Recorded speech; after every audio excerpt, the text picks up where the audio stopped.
All right, I got another one for you guys. Going to be talking about an article from Bounding Into Comics and a video that Tim Cain put out.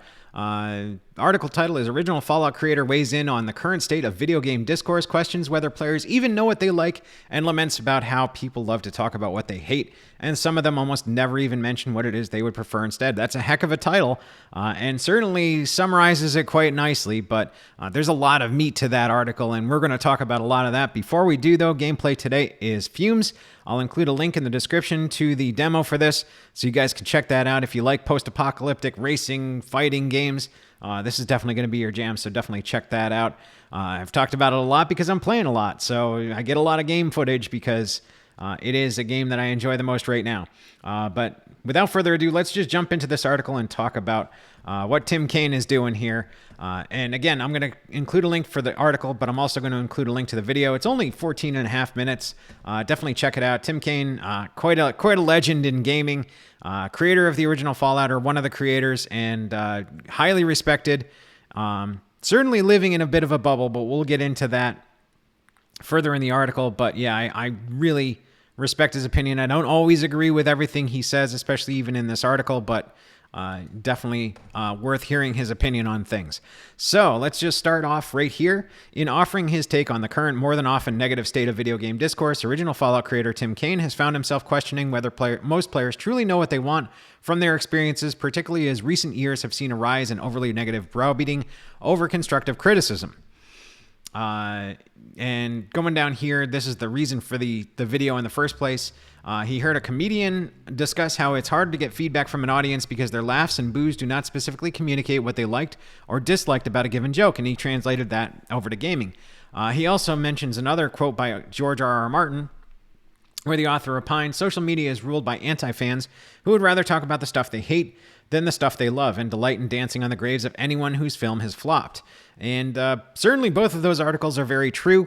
I think that there's a lot to unpack there, but just as a summary, I think Tim doesn't really realize the effect that all of this political activism has had on gaming. I think he's been very insulated in that. Maybe not as much living in a bubble as George R.R. Martin, where he's very left coast Hollywood bubble. I think Tim has just been a AAA developer for a very long time, and he's been, very much behind that AAA developer veil, and he hasn't seen the other side of things. Not to mention the fact that he's very mechanics and gameplay oriented. He's not really talking about story and plot and themes, and certainly not all of the political activism being injected into games in the past 10, 15 years, and the damage that's caused. And invariably, though, whenever I say, oh, the activism in gaming, I always get that odd comment, well, gaming has always been political. You're just being stupid. Well, we're gonna dispel that myth right now. Yes, gaming has always been political. The difference is that when gaming was doing things right, they were expounding upon political themes. They were using the story and the world to explore those concepts. They weren't just injecting their politics and talking down to people and being condescending. And that's what we've been getting the past 10, 15 years in games, is very much these diatribes on political philosophy that the game, usually not the developer, usually the designer or the writers have, that want to convey those and make sure that you understand that that's the way that you need to think and behave too. It's preaching to you. It's not actually exploring those themes within the context of the story and the world. And a lot of times I hear the example being thrown out where they use Deus Ex. Oh, Deus Ex is political. Deus Ex is very political, and it's been a long time since we've had political games like that, and it's very political, and it's very left wing and blah blah blah. Well, Deus Ex explored those themes within the context of the game. They didn't actually use current events. They didn't apply their modern political sensibilities. They built a world where they could explore those ideas within the context of that world. It's completely different from injecting your political philosophy and browbeating people into behaving the way that you want to behave. It's very different worlds. It's two very different approaches to politics and games. The one is exploring concepts. The other one is injecting political philosophy in order to convince people to behave the way you want them to. So, yes, gaming has always been political, but it hasn't been political like the activists are trying to inject. So let's just dispel that myth right now. And going back to Tim Cain, I think that he is completely oblivious to all of this because there's not a shred of that in any of his videos that I've seen so far. So I suspect that he's very much living in that AAA developer bubble and being very mechanics oriented and gameplay oriented. And in the video being so, I think he's not even, it doesn't even, factor into his wheelhouse. At any rate, going back to this, I think that understanding that from his perspective, it's very much gameplay features mechanics and not so much that politics side of things. I think that would give meaningful context to the article here. So let's just continue on and talk a little further about this. So I guess we've kind of beat that horse to death. So let's continue down here. You still find that complaints about features are on the rise, and constructive feedback saying, I wish they had done this instead of I like this in my games is on the decline. The weird thing about this is I see people complaining about features that they can 100% absolutely ignore. So he was talking mainly about like microtransactions, cosmetic microtransactions, fast travel, that kind of stuff. Where you don't have to fast travel, but because it's in the game, you end up using it all the time to move yourself forward in the game. And maybe people would rather take that slow road or have only the option of the slow road so that they have to stop and smell the roses. But because fast travel is there and we're gamers and we want to, get to the advancement of the story as fast as possible, get to the advancement of that next level of the game as fast as possible, we're going to use fast travel. So it's kind of a double-edged sword, I think, where a lot of these mechanics you can't not have in the game, but you also can't discount their frustration with them. So another one is over encumbrance. So when you reach a certain amount of weight in your inventory, and especially in Fallout games, you have half the movement speed. You can't do certain things. You can't fast travel. You have to lighten your load before you can move forward at a proper pace. And people get very frustrated with that. That is a huge complaint in the Fallout games. Like, the encumbrance model needs to die and this, that, and the other thing. But if you think about it for a minute, and a lot of people are not thinking about it in the moment, but if you step back and think about it, if you didn't have that over encumbrance model, it would break the game. It wouldn't be the same experience. So even though people hate it and they can't stand it, it's important in the aspect of that game mechanic in order to keep it. So, like I said, double-edged sword. I think a lot of those criticisms are very difficult to pin down for the developer, whether they should do something or leave it there or what have you. And Tim kind of expounds upon that. And in even further to the next quote here, the problem is when people just tell you what they don't want, it's hard to get an idea of what the percentages of people who want an alternative. So what would be the alternative to fast travel? Well, you could have some kind of vehicle mode or underground transit system, subway or train or what have you, if the story calls for it. In Fallout, that wouldn't really call for it. But, you could have those alternatives. But unless players are telling you hey, it would be great if we had a subway instead of fast travel, that would make sense to the story and, being set in a city, and you'd be able to have a reasonably fast travel, but still have that ability to step off the train and go explore or what have you, or take the slow road. And it would be more contextually appropriate for that kind of a game. Like Cyberpunk 2077 should absolutely allow you to take that train from point A to point B. And I think they just didn't have time to implement it because it's there. It's just not being used. Or at least it's there in some degree, maybe not as extensive as it could be, but it seems like they were going to do it. At any rate, the next quote here, it's way easier to respond to constructive feedback than non-constructive feedback. So what I don't understand is if you really want to get what you want, say what it is you want. And he used the example of let's say his birthday is coming up and he is a really big fan of dark chocolate. But if he says, hey, I really want dark chocolate, you're going to get him dark chocolate for his birthday. If he said to you, well, I hate white chocolate. Well, the world of things that are not white chocolate is way more than dark chocolate only. So, if he says he doesn't want white chocolate, you could get him, M&Ms or something, or in his example, a boat. Well, he didn't want a boat. He wanted dark chocolate. But because he said he doesn't like white chocolate, well, a boat is not white chocolate. So technically, there you go. And translating that to gaming, if you say, well, an example he used again, well, your enemy AI is stupid.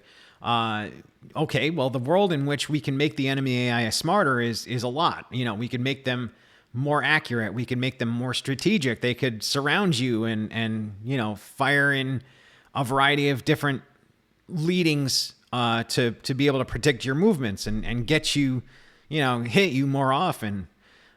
When in reality, you were just talking about, well, they don't take cover when they're being shot at. And, that if they said, well, they're stupid because they're not taking cover when I'm shooting at them, even though there's a box or a wall right there, well, that can be handled. That's something the developer can actually address.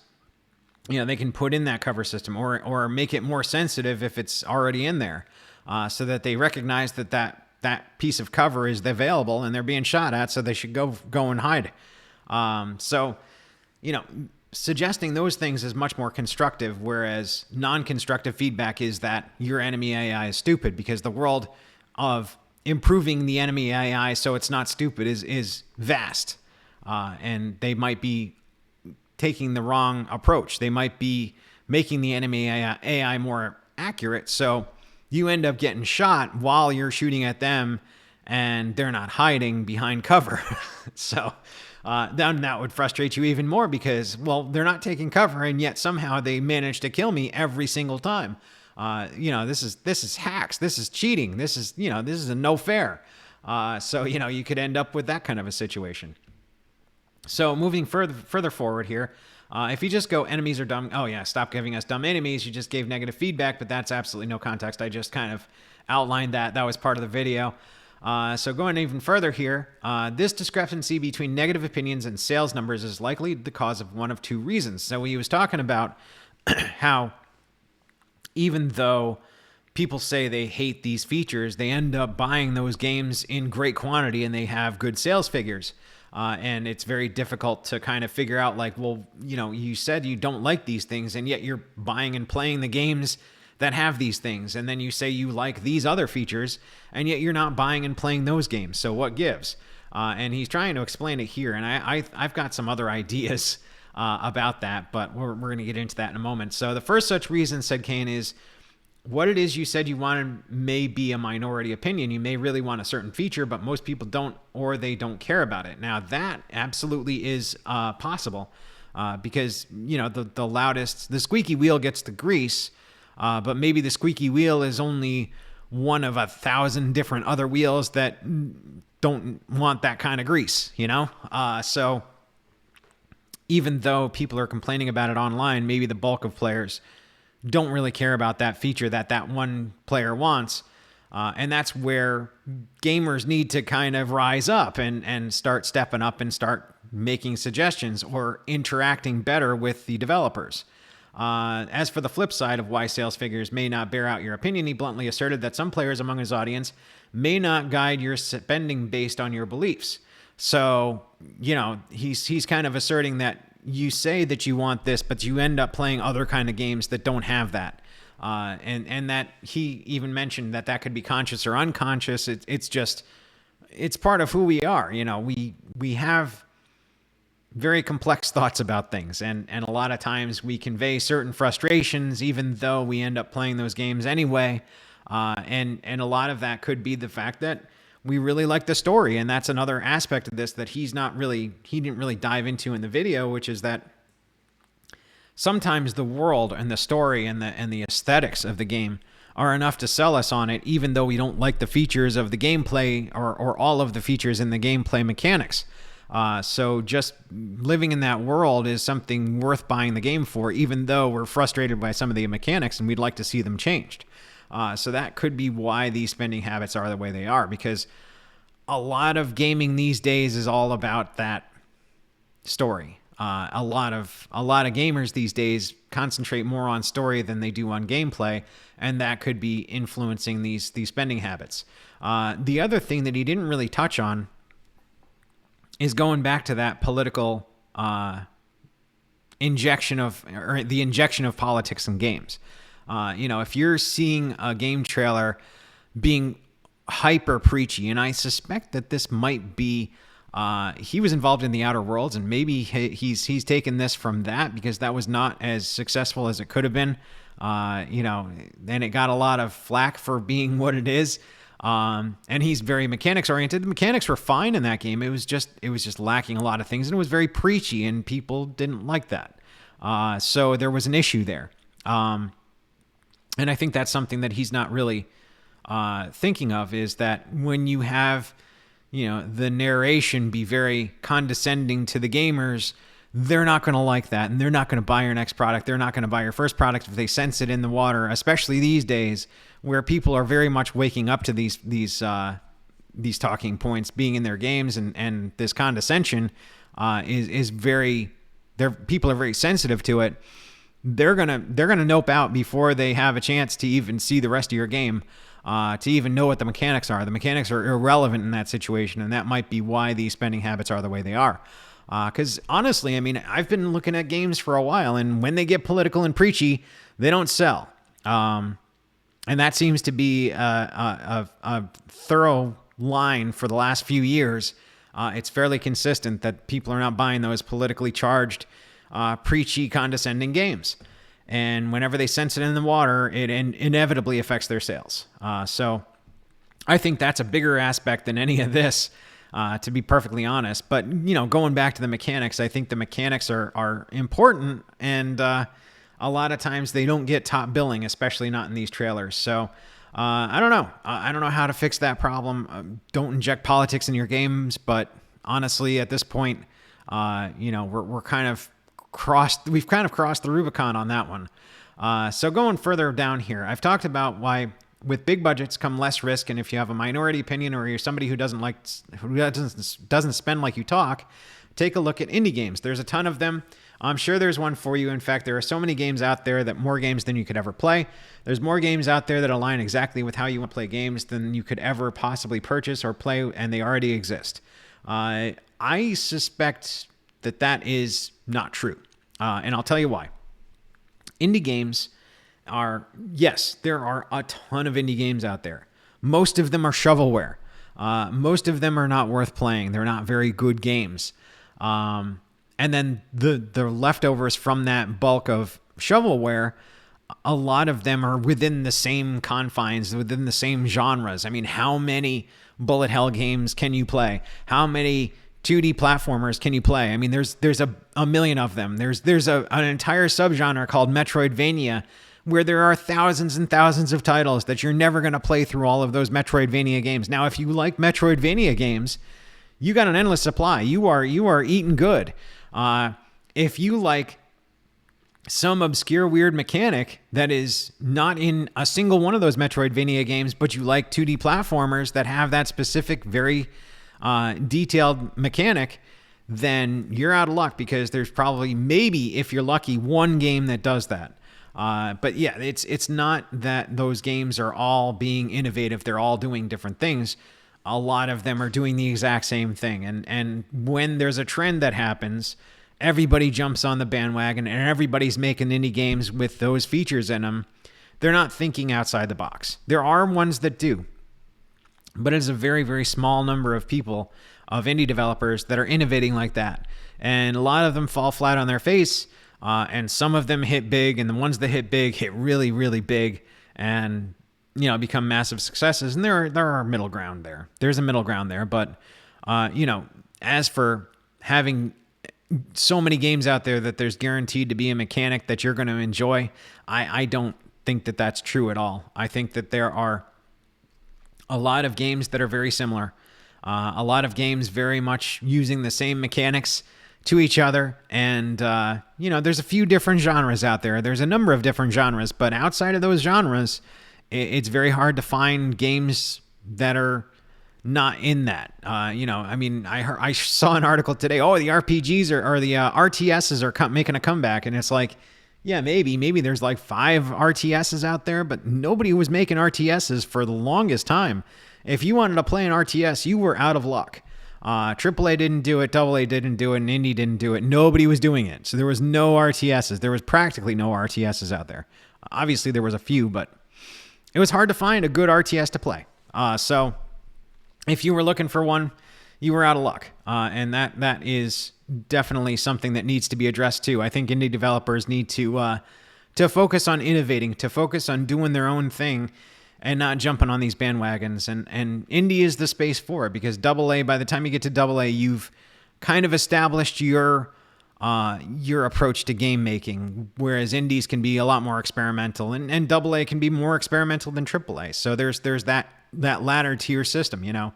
But I think indies could do a better job of trying to do their own thing and not jumping on bandwagons. So I guess that's my point there. So going further down here, putting the metaphorical ball back in the public's court, he once again questions. So that leads me to the question of why everybody's going online to complain, because there are a ton of games that you would love. And the only conclusion I have is that you're just doing it because you like complaining. Now, like I said, I think there's genuinely not games out there that a lot of these people are looking for, that in their subconscious, they have this game that they want to play and it just doesn't exist and they can't find it. And I'm guilty of that too. I have lots of games that I want to play that I can't put to words, but if I saw it, I would know it. And I think a lot of people are like that. And I think that is driving some of this complaining. And a lot of it is just people do like to complain. So I do agree with Tim on that perspective. So there you go. Kind of went through this. There's a lot more to this. There's a lot of concepts in this video, but I don't want to drag this out too much further. I mean, we're already over the 20-minute mark. So I think we're just going to leave it at that. And yeah, so hope you guys enjoyed this. I know it's kind of a different video. It's a very long one, but if you like these kind of things, subscribe to the channel. Let me know in the comments what you think of this kind of format and what Tim has said here. Watch his video and let me know what you think of his opinions too.